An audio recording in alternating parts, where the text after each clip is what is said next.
দেখাই। এই যে মনে করেন এইটা বাংলাদেশ, এই যে বাংলাদেশ দেখা যাচ্ছে। হ্যাঁ, এই যে দেখেন বাংলাদেশ, এই যে বাংলাদেশ যদি ভারত আক্রমণ করে তাহলে এই যে এখান দিয়ে আক্রমণ করবে কইরা এই জায়গাটাকে বাড়ানোর চেষ্টা করবে। এখানে একটা বটল নেক আছে, এই জায়গাটা বাড়ানোর চেষ্টা করবে। 71-এ তাই করছিল, এখান দিয়ে আক্রমণ করছিল, এটা ওরা সফট ভ্যালি বলে। আর একটা আক্রমণ এখানে আক্রমণ করবে সম্ভবত 2 ডিভিশন, একটা কোর, মানে 30-40 হাজার সৈন্য, তার মধ্যে হয়তো 15-20 হাজার টিথ আর্ম মানে ফাইটিং ফোর্স থাকতে পারে। আর এখান দিয়ে আক্রমণ করতে পারে আরো মনে করেন 2 ডিভিশন, তার মধ্যে মনে করেন 2 ডিভিশনে থাকে মনে করেন খুব বেশি হলে 30 হাজার, খুব বেশি হলে। এবং এই 30 হাজারের মধ্যে রিয়েলি গ্রাউন্ডে ফাইট করা হলো 10-15 হাজার। এই হলো ওদের সর্বসাকুল্যের শক্তি। এই দিক দিয়ে আক্রমণ করতে পারে, এখান দিয়ে 1 ডিভিশন, এখান দিয়ে 1 ডিভিশন, এখান দিয়ে 1 ডিভিশন। এই যে আক্রমণ করলো, আক্রমণ করলে বাংলাদেশ কি করবে? বাংলাদেশ এইখানে ডিফেন্স দিবে, এখানে ডিভিশন একটা লাগাই দিবে, এখানে ডিভিশন একটা লাগাই দিবে। আক্রমণ যে এই বরাবরই হবে তা না, এখান দিয়ে নানান দিক দিয়ে হবে, কিন্তু বাংলাদেশের ডিভিশনও এখান দিয়ে ছড়ানো ছিটানো থাকবে। মোটামুটি আমি দেখাচ্ছি যে এখানে একটা ডিভিশন থাকবে, এখানে ডিভিশন থাকবে, এখানেও ডিভিশন থাকতে পারে, এখানে ডিভিশন থাকবে, এখানে ব্রিগেড লেভেল থাকবে, এখানে ডিভিশন থাকবে। তো এরা বাংলাদেশ এরকম প্রতিরোধ করবে। আচ্ছা, প্রতিরোধ করলো, এটা হলো কনভেনশনাল যুদ্ধ। কিন্তু এই যুদ্ধ কিন্তু আলটিমেটলি কনভেনশনাল থাকবে না। বাংলাদেশের তো শুধু আর্মি নাই, বাংলাদেশের পুলিশ বিডিআর আছে, যেগুলোরও আমি আর্মির মধ্যে, এপি ব্যাটালিয়ন আর বিডিআর আছে, ওইগুলোরও আমি আর্মির মধ্যে ধরে নিলাম conventional fighting force. Conventional fighting force মানে একদম মানে ফাইটিং ফোর্স যেরকম হয়, অর্গানাইজড ফাইটিং ফোর্স ধরে নিলাম এপি ব্যাটালিয়ন আর ইয়েগুলাকে, বিডিআরকে। কিন্তু আসল জিনিস বাংলাদেশে যেটা আছে সেটা হলো 50 থেকে 70 লক্ষ আনসার আছে বাংলাদেশে। এদেরকে অস্ত্র ছড়াই দিলেই এরা হয়ে যাবে 1 লক্ষ দিয়ে 200টা ব্যাটালিয়ন বানানো যায় বা 150টা ব্যাটালিয়ন বানানো যায়। 1 লক্ষ আনসার দিয়ে যদি এদের নিউক্লিয়াস যদি আর্মি হয়, আর্মি নিউক্লিয়াস মানে কি, হাবিলদার সাহেবের লেফটেন্যান্ট কর্নেলের র্যাঙ্ক পড়াই দিয়ে আপনি ওকে সিও বানাই দিলেন, 3 কর্পোরালের 3 কোম্পানি কমান্ডার বানাই দিলেন, শাপলা পড়ায়, দেখবেন যে ও হয়ে গেছে। ওই হাবিলদার সাহেব, আমি লেফটেন্যান্ট কর্নেল ছিলাম, আমি একেবারে নিশ্চিত আমি যা করতে পারি ওই হাবিলদার সাহেব ওর সাথে ভালো পারে, অনেক হাবিলদার আছে ওর সাথে ভালো পারে, কোনো অসুবিধা নেই। পুরা প্রশিক্ষণ প্রাপ্ত হাবিলদাররা, সুদীর্ঘকাল চাকরি করা। শুধু এই নিউক্লিয়াসটা থাকলে এই যে ব্যাটালিয়ন মনে করেন 1 লাখ দিয়া সৈনিক দিয়া প্রায় 150 ব্যাটালিয়ন বানাইতে পারবেন। এইরকম 50 লক্ষ আনসার আছে আমাদের। এদেরকে এরা আলটিমেটলি কি করবে? বাংলাদেশ সরকার বা বাংলাদেশ আর্মি করুক আর না করুক, এদের আলটিমেটলি এরা কি করবে? আলটিমেটলি এদের রেজাল্ট কি দাঁড়াবে এটা আমি দেখাচ্ছি। এই মনে করেন এখান দিয়ে ভারত আক্রমণ করছে, এখানে একটা ডিভিশন আছে, মনে করেন 15,000 সৈনিক এদিক দিয়ে আক্রমণ করছে। ওরা কিন্তু আক্রমণকারীরা কিন্তু বিভিন্ন দিকে ছড়ায় থাকে, সেটা থাকতে পারে না, একটা অ্যাক্সিস ধরে আক্রমণ করে, লাইন দিয়ে আক্রমণ করে। এই ছড়ায় সেটা থাকতে পারে না, পুরো বর্ডার দিয়ে যে একসাথে আক্রমণ করবে এইভাবে আসতে পারে না, ওরা আসতে হয় এইভাবে। আচ্ছা, তাহলে এই দিক দিয়ে আক্রমণ করছে। আক্রমণ করলে বাংলাদেশের এখানে আর্মির তো ডিফেন্স আছেই, সেই সাথে ইনফিল্ট্রেশন হবে। কি? Infiltration of answer battalion. Infiltration মানে ঢুকে যাওয়া, শত্রুর পাশ দিয়ে ঢুকে যাওয়া, ঢুকে ভাইটাল এরিয়া দখল করা সম্ভব। মনে করেন এখান থেকে একটা ব্যাটালিয়ন ঢুকায় একটা বলে দিলেন যে এই বর্ডার থেকে 2 মাইল দূরে একটা বাজার আছে, ওই বাজার দখল করে ওখানে ডিফেন্স নিয়ে শক্ত হয়ে বসবা, তোমার আর কোনো কাজ নাই, ইহকাল পরকালে তোমার এই কাজ, ওখান থেকে আর কোনোদিন নড়বা না, ঢুকাই দিলেন। আর এখান থেকে একটা ঢুকাই দিলেন, মনে করেন 2টা ব্যাটালিয়ন। আমরা কিন্তু বলছি যে 50 লক্ষ আছে, 1 লক্ষ দিয়ে 100 ব্যাটালিয়ন বানানো যায়।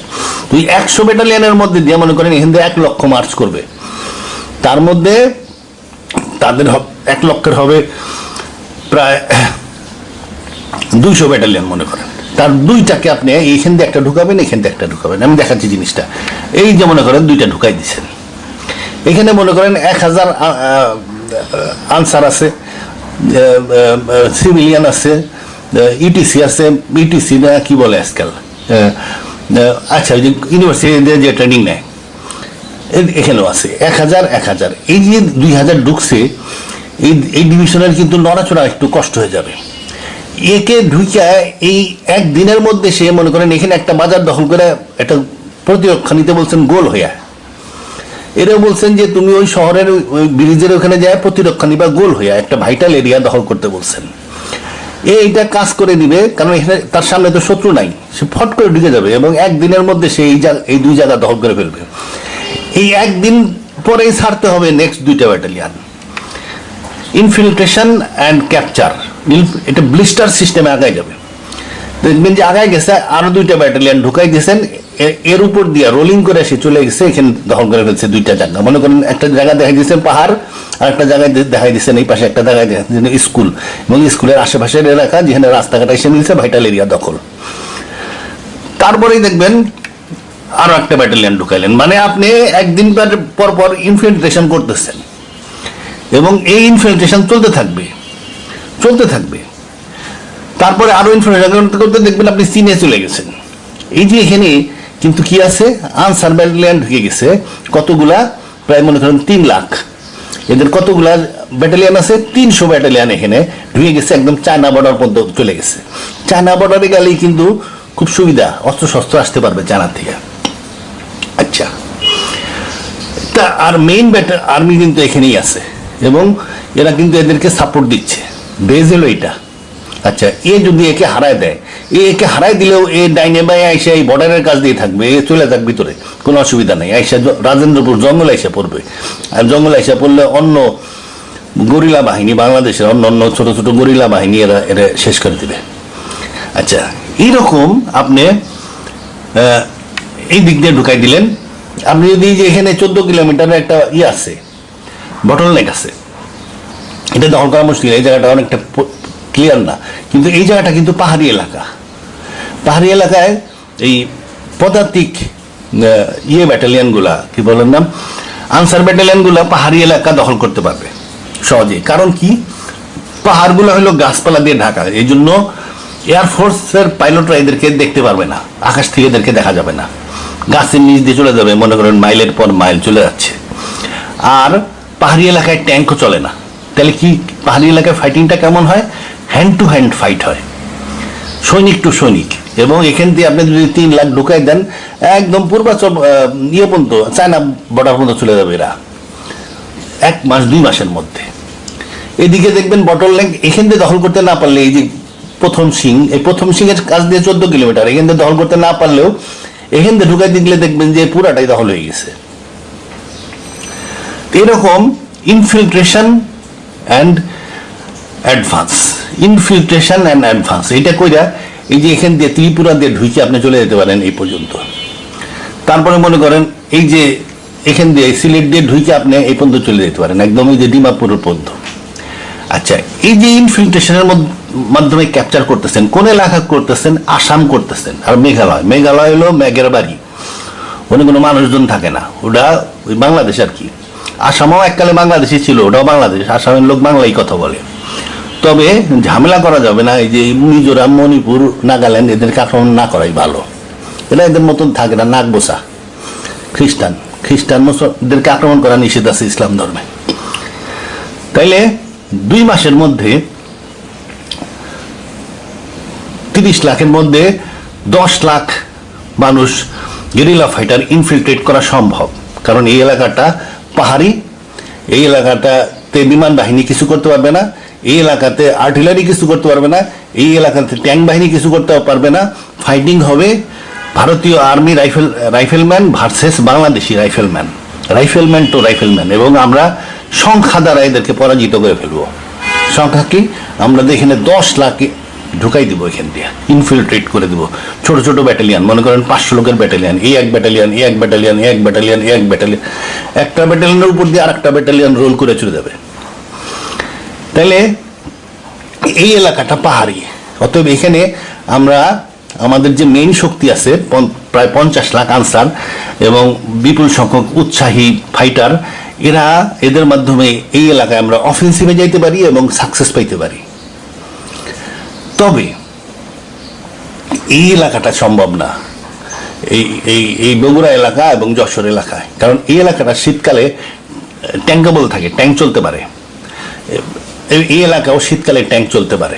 ভারতের ট্যাঙ্ক বাহিনী অনেক শক্তিশালী, বাংলাদেশেরও ট্যাঙ্ক বাহিনী আছে, কিন্তু বাংলাদেশের বিমান শক্তি ভালো না হওয়ার কারণে কি বাংলাদেশের ট্যাঙ্ক বাহিনীটা ওই গ্রামের ভিতরে থাকতে হবে, গাছের ক্যামোফ্লেজ নিয়ে থাকতে হবে, পিল বক্স হিসেবে ব্যবহার করতে হবে। এদের পুরা শক্তি ব্যবহার করা যাবে না, কিন্তু ভারত ইচ্ছা মতন তাদের শক্তি ব্যবহার করতে পারবে, কারণ তাদের বিমান শক্তি অনেক ভালো। এবং সম্ভবত বাংলাদেশ বিমান বাহিনীকে তারা 8-10 দিনের মধ্যে নিউট্রালাইজ করে দিতে পারবে এবং এয়ার সুপেরিয়রিটি হয়ে যাবে। ভারতীয় বিমান বাহিনী এই যে পাহাড়ি এলাকা, আমাদের সিলেট এলাকা, কুমিল্লা এলাকা, চিটাগাং এলাকা এবং আসাম এলাকায় কিছু বিমান বাহিনী কিছু না করতে পারলেও এই এলাকায় কিন্তু ভালো কাজ করতে পারবে, দেখে দেখে মারতে পারবে। এই জন্য কি করতে হবে, এই এলাকায় তাহলে ওদের আর্টিলারিও আছে, আর্টিলারিও কিন্তু এই প্লেন ল্যান্ডে কাজ করতে পারে। পাহাড়ি এলাকায় আর্টিলারি চলে না, আর্টিলারিগুলো টার্গেটে হিট করা যায় না। তাহলে এই দুই জায়গায় এই কনভেনশনাল আর্মি দিয়ে ফাইট করতে হবে। তবে এই ফাইটটা বেশি দিন না করাই ভালো।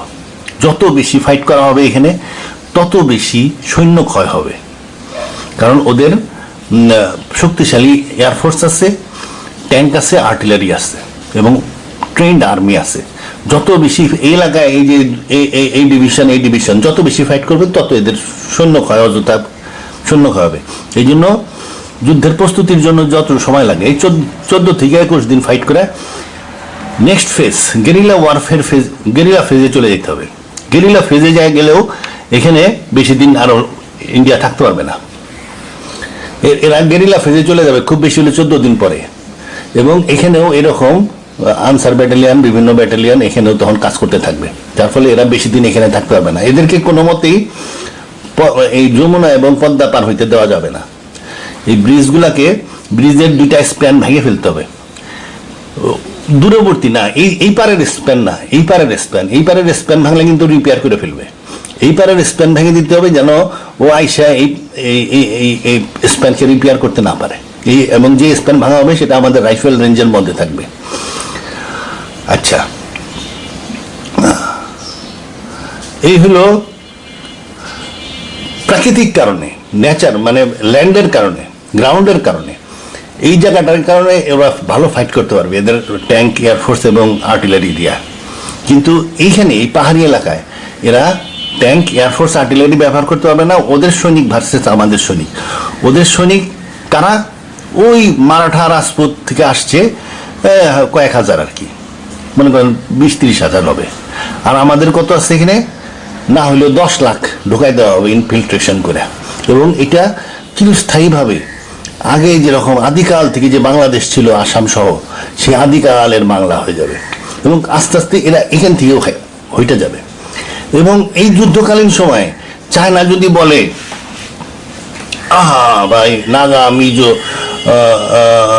মণিপুর এরা যদিও খ্রিস্টান হয়ে গেছে কিন্তু নাগবুসা, আমারও নাগবুসা, ওরও নাগবুসা, আর বাংলাদেশ তোমার সাথে আমার বহুত প্রাচীনকাল থেকে জিনিসপত্র বেশি, আমার একটা বাজার, ও যদি সাহায্য করতে আসে ওরে মানা করা যাবে না। এই যে দেখেন না, এই যে চীন, ভারতের যুদ্ধ লাগলে চীন, এই যে চীনকে দিয়ে দিতে হবে একটা অংশ। আর এই যে নাগাল্যান্ড, মণিপুর এখানে যদি আসে, বাংলাদেশেও যদি একটু আসে, আইসে যদি একটু বাংলাদেশ সাহায্য করতে চায়, যুদ্ধের সময় আর না বলা যাবে না।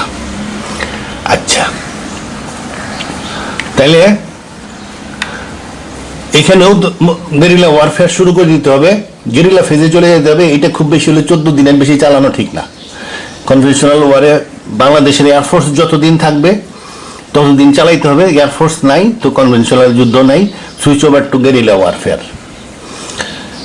এটাও তাই করতে হবে। আচ্ছা,